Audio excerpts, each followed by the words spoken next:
Hi, I'm Emily Laidlaw of Your Tutoring Solutions, and today I want to talk about what I've been doing on my website. Now, many of you have heard that JamBoard will be shutting down in a year and saying, what am I going to do about these various things? And I had not even before I knew that Jamboard was closing, I was trying to transition to have my resources more streamlined. And I thought, well, why don't I just put some of my resources in my website so not only are they available for me, but other people could use them too.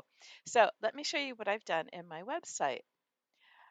So it is emilylaidlawtutor.com, but there is a menu here that says teaching resources. If you click on the teaching resources, you get this navigation pages. And this is what I've been putting on that I use and things I want to have available to others. And part of it is what I've had in Jamboards and in other places. And so, I'm leaving it here so I can use it and maybe it can help you too. So let me show you what I've got. I've got just a couple of presentations so far, things that I don't sell that I just make available, and I've offered out my confusing words presentation. This one that has all the confusing words. So it's just here, you can look through it. And I have the visuals that I've given out many, many times, and you can download them here. So I have that. I have this section here for things that people use all the time, and often we've had them in Jamboards, but I've got it here so anyone can use it. I've got letter tiles. So you can use these letter tiles to build your words, and I like having my vowels and consonants the same. And and I thought, well, maybe people would like it with different colors, but I couldn't figure out how to code it. So I'm not a coder, but I'm learning, and I've got this to work. And you've got letter tiles here that you can use for building words, for doing word chaining, whatever you're going to do to have your students work. You can use this and display it, or if your students bring it up, they can use this to build their words. So if you're doing word chaining or various activities in class, word work in class, this can be up on their devices or their iPads. It works on an iPad, um, and they can build their words this way. So I have the letter tiles. Back, I have morpheme tiles for your older students. Oh, I'll just show you all the things here. So I have morpheme tiles, and I tried to make it so that you can always position it so you can see things. And you have, you can build your words. Rupt. What do I want to do? What does it mean? It means to break. If I break into a conversation, I interrupt. If I did it yesterday, I interrupted. Or if it's the noun, it's an interruption. So I have my morpheme tiles here that you can use. I tried to pick the ones that made the most of these Latinate words, uh, words that use these Latin bases. And so there are other prefixes that are more common but are more used for the Anglo-Saxon words. So I tried to pick the ones that give you the option to make as many Latin based words. So I have morpheme tiles. I have some games in here. This is just a demonstration of one of the games I have in my that I sell, but here's one game so you can just see what it would look like, that the words are here, you roll the dice and you can move your tiles. I have Connect 4 games. These are to help with spellings. So I've had these on Jamboards and in playing cards, and one person takes the lighter colors, the other person takes the darker colors, or you can just have a student work on it to build words and decide, like, I'm using the CK after a short vowel, or no, I'm going to use the K because it's not even a vowel and read the words. So I have the CKK, the DGE, and the TCH, the long vowel Connect 4 games. And some I usually play where it's Connect 4, you drop it down, but there are students who say there is no gravity in on a computer, so you can just play it as you know, a 4 in a row, however you want to put it on your board, however you're going to use it.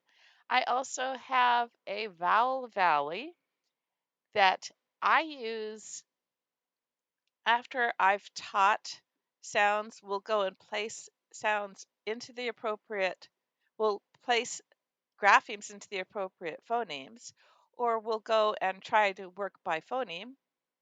and say, what are the ways to spell E, and let them sort it and put in the ways to spell E. So after we work on a spelling, we go and put it here and try to remember, and it's a great tool just to reinforce not only the sounds but the spellings for the sounds. Okay. So I have the Vowel Valley here. I have one demonstration of my blending boards that I sell.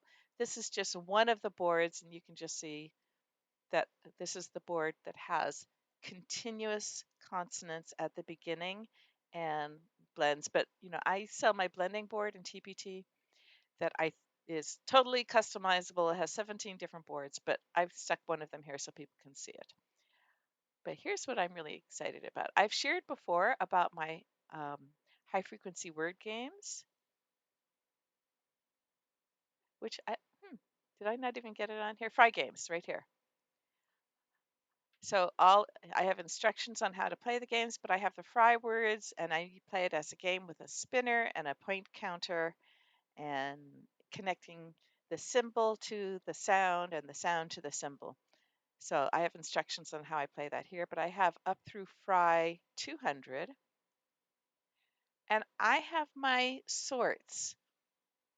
So I have sorts that I think are really important to help develop that set for variability and to give more explicit practice. And we'll say, okay, after you've taught that the C can say in front of E, I, or Y, or whatever you're going to do it, we can sort it. And we notice, and which column does it go in? Place with the soft C. And scarf, oh, it's in front of an not an E, I, or Y, so it's the hard C. So we can just sort these and have my students read and sort, and they're talking about why the various words go into the various columns. So I have the hard and soft C. I have the sounds for E, A, and I say E, A, eat, bread, and steak, but whatever it is that you do, and you can sort it. Is it breed, bread, braid? And they can say, well, it sounds like breed. I'd say, yeah, but this is actually the word bread. Heel, oh, yep, heel. Team, yep.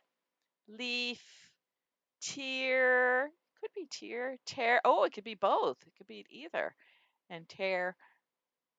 So you can sort these, and then the OO for the sound like in oo and boot, or and foot. And we'll go groom, groom, groom. Yep, suit, soot. Okay. And sort these. Now this is a spelling sort, and I might switch it over to the other page, but these are two syllable with the spelling the ol sound at the end of a word. And I like doing this where students can actually see when we use a EL and when we use a LE.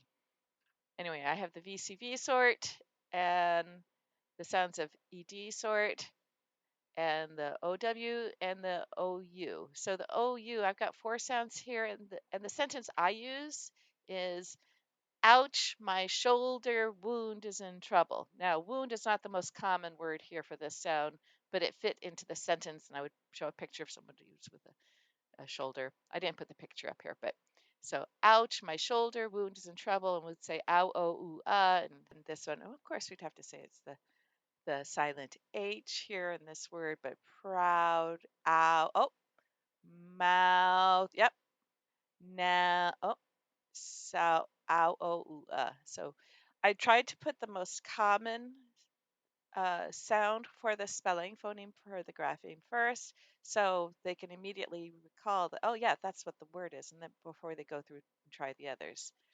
And then I have some of the ones that are less common, but I've used with some of my older students, an OUR for our, or, and the ATE, is it a eight or an it?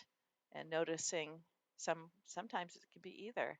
And then the INE ending, is it sardine, sardine, sardine, marin, marine, marine, alpine, alpine, oh, canine, canine, carbon, carbine, intestine, oh, gasoline, gasoline, gasoline. Okay. And we would practice interchanging the sounds, and then sorting it. So I have these multiple phonemes for a particular grapheme sorts, and I have multiple graphemes for a particular phoneme. So here I figured out how to do this. So you turn up a card, and right now I just have it playing, and you can just sort the spelling. So that's slow O with OW, road O with the OA. And I'll tell them all of these have the O sound. Soap, and that's OA. And we can sort these toe with the OE and throw, oh, another OW. You know, you can sort these O this way, or I like to actually play a game of Steal It. And the way we play is one person takes one side and the other person takes the other side. And we say game spelled with A with the E at the end. Wait. So now I'm on this person and I say, oh, it's spelled with the AI. Oh, wait. And they might not know this, and I might not introduce this for a while. And they say, you know what, say A here. Wait. And oh, that has the EIGH. Just like when you turn H, you'll see this EIGH in to say A. So it's the EIGH spelling. And now this person's turn. Chair. Oh, another AI goes on this column. Where? Ooh, it's a EA. That's a new one. And steak. So it's this person says, oh, steak. It's a EA to say A. Oh, I'm taking your where. And we steal it over. So they get to steal back and forth. But here's the thing that's so beautiful. Oh, okay, great. Now this is an alternate spelling, but I put it in here because kids need to be able to read it. So we have a EY to spell A. So now it's the light side and stay with a AY. Oh, that's a new one. Case A with the E at the end. So the people take turns. Great. Oh, with the EA, just like where. And this now it's this person's turn. So say, AY, I'm stealing yours. Say, stay. And every time you steal, you have to repeat all the words that you're stealing. And that gets many more repetitions because every time you steal it, you're repeating the words. It's a fabulous game. So even though you might not get to introduce all of these spellings, right, explicitly, like in your scope and sequence, by playing the game, they're getting the concept that there are multiple ways to spell a particular phoneme. And you've told them what the phoneme is going to be, so it makes it easy. It lowers cognitive load. And they're going to then get repetition. So it's just kind of seeing the pattern, working with the pattern, saying the pattern. Oh, it's a AY. And then I would say, oh, yeah, did you see? It's at the end of the word. Base, and now it's the light color turn.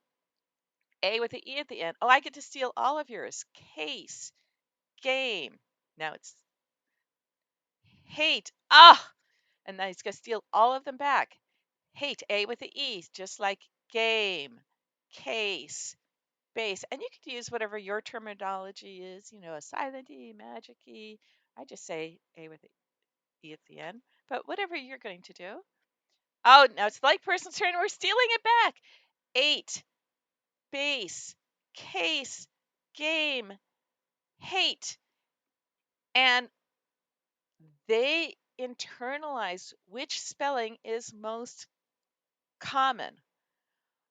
It's amazing. They'll say, oh, I want an AI, I want an AI, because that's a big stack. There's a lot of words. And I try to keep these such that uh, the spellings that are most common had the most cards, and the spellings that are least common had a few, maybe not quite as in the same proportion as we actually see them in literature, but had fewer than the ones that had more spellings, because I want them to see, oh, yeah, this is a very common spelling when it's in the middle of a syllable. This is another very common spelling when it's in the middle of a syllable. Hey, did you notice that when the A is at the end of the word, we almost always spelled it with the AY? We had a couple with the EY, but we almost always spelled it with the AY, and we'd have many more of these. So it's a lot of teaching, very fun. My kids love to play Steal It, and it's a really great game. So I've got the long O, the long A, long I, long E. And I have some odd spellings in here that if you're following a traditional sequence, you're not going to get to that spelling for a while, but they might as well see it because they're going to see these words in high frequency words, in other words, in authentic text. We're getting the concept out there, and they might not have it to mastery, but when you introduce concepts in a playful manner, they're absorbing so much more um, that they're not required to have mastery on yet, but they're absorbing it and it's great and they have fun and there's so much teaching you can do. So long E, and then I didn't do you, but I did ooh. And I might put in my whether it's ooh or you at some point, I don't know. But I wanted to get the most common ones out here so that everybody can use them. Okay, did I cover everything that I have? Let me see. So sound sorts, spelling sorts, the games, the visuals, the blending. Okay, I will probably put more things out here as I have time, but I want to get this out there for you to know that these are here. They're available for you to use. If what you're using for your letter tiles goes down for the day, you can pop in and use this. Uh, anyway, I hope it's helpful. And if there's a situation where you want to make for your own classroom, you want to make a letter tiles with the colors that you like, I can probably do a video. Just let me know that it would be helpful, and I'll do a video to show you how to do that, and I'll give you the code on how to do that part. Actually, I take it back. I can't show you how to do the colors because I don't know how to do that part yet to separate vowels only. I'll have to think that one through. But I can show you how to do a letter tiles like this with different colors than this if you want. So if you can have it on your own classroom website for your students, I could probably do a video on that. Let me know if that would be helpful. Anyway, I hope it's helpful. Let me know, and let me know what else you think might be helpful for you, and I'll see if I can get to it. Okay, thanks. Bye. And check out my YouTube channel. I'm always supposed to say to subscribe, and check out my products on TPT, my blending app. I I love it. I developed it because I use it. My word book is fabulous. I have a digital word book that is fabulous. Check that out if you haven't looked at it yet. It's like 17,000 words, 350 lists. So you can say, oh, I want to grab this list to help teach. And then you can make slides from those lists. Anyway, I've got some other great products. Um, Please check it out, and I hope it's helpful. Thanks.